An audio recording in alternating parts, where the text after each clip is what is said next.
5 things you didn't know about me. JYD. Wally. Then I might spit out a couple more. So, back in the early 2000s, I was working a night shift at my place. I used to work with lasers. So anyway, been working with said lasers on the 3rd shift. Me and my buddies would go out to a local, or not a local bar, just a bar out in the Bridgeview area called the Scoreboard. It was attached to the Bridgeview Sports Dome. No, I don't think either stand anymore. Anyway, knew my buddies there, knew the bartender there. Come in there and there'd be this older couple that would do karaoke. Okay, you can get up there, sing karaoke. I enjoy singing karaoke as much as the next person. So one weekend, show up, and the karaoke people aren't there. All their equipment is there, so I talked to the bartender. I said, hey, what do you think about letting me giving this karaoke thing a go? She's like, sure, go ahead, why not? And from there, started doing it. And one thing led to another. Come and do it again. People loved you. I was a karaoke host for probably about a couple of years of my life. Just weekends. But yeah, karaoke was my calling. I met a lot of cool people there. I saw somebody get stabbed in the hand there. Again, it's a bar, but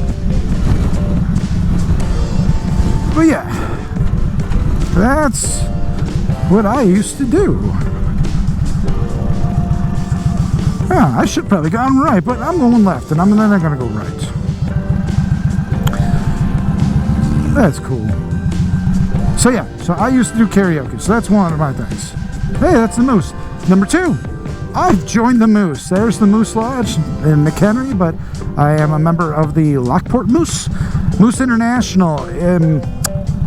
They are, if I could do them justice, is when families struggle to take care of their kids, and you've got a large family, and this could be any situation.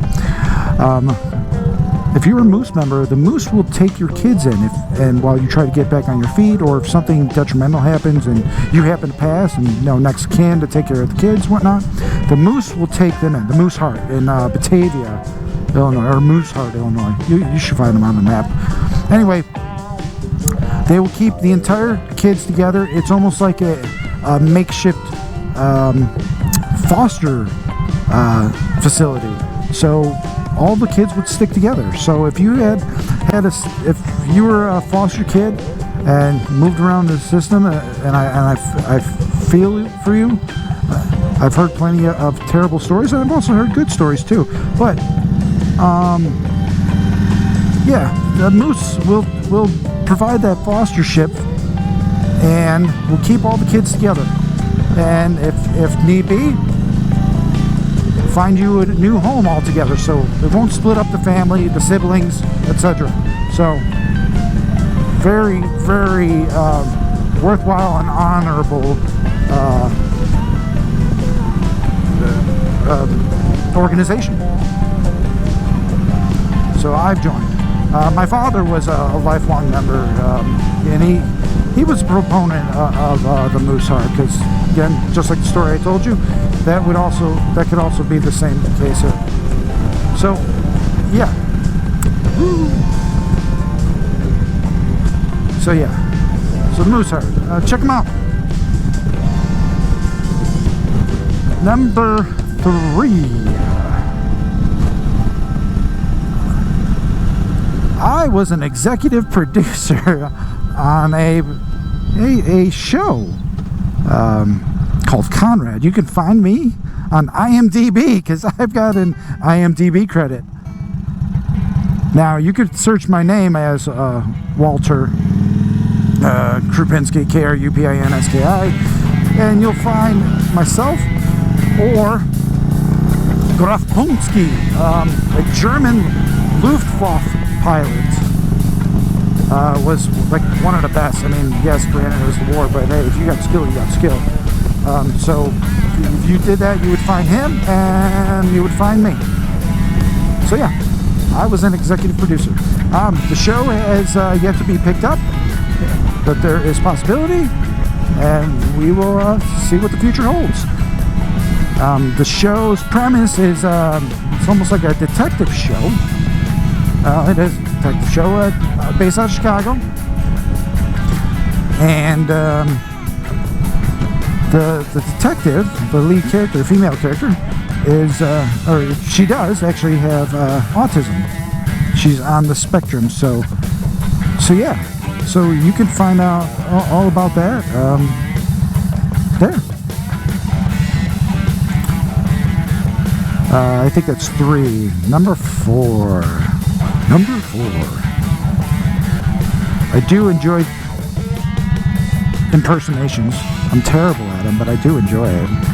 You might have heard it in my video to Mr. McStache, wishing him a happy birthday. I do sometimes a Christopher Walken. I don't know how this would sound even in the helmet, because Christopher Walken blends into a Harry Carey. It could go all over the place. An Arnold Schwarzenegger one. I've been doing. I could do Bill Clinton at times, but I'm not even gonna attempt it. Maybe it'll just come out in certain things. I like impersonations. I mean, it's just, I don't know. I don't know if it's artistic or not, but I mean, hey, we're gonna go right here. Things will never be the same again. All right. Let's see. Was that number 4? All right. Last one is number 5.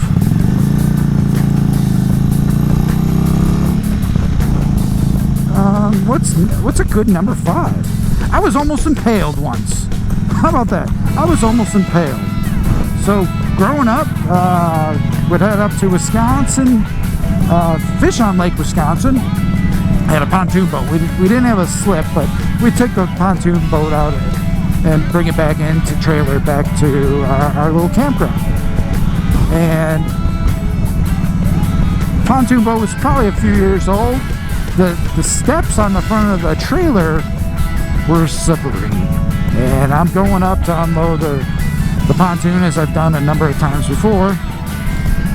And coming down from the pontoon, you know, you've got the third wheel, or you know, the jack with the wheel on it. Can't even recall what the name of that is. But anyway, that thing was up like this, right? And I'm coming down the steps, and I slip, and I fall, and I go, what?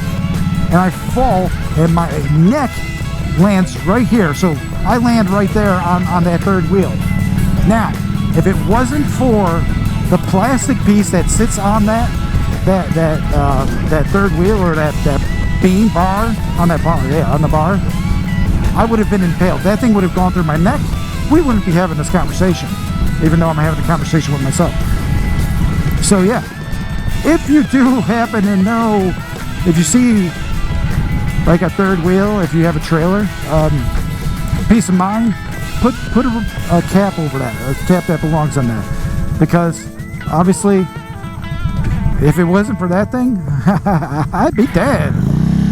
Wow. So there you go. There's my not so quick 5 facts that or 5 things you didn't know about me.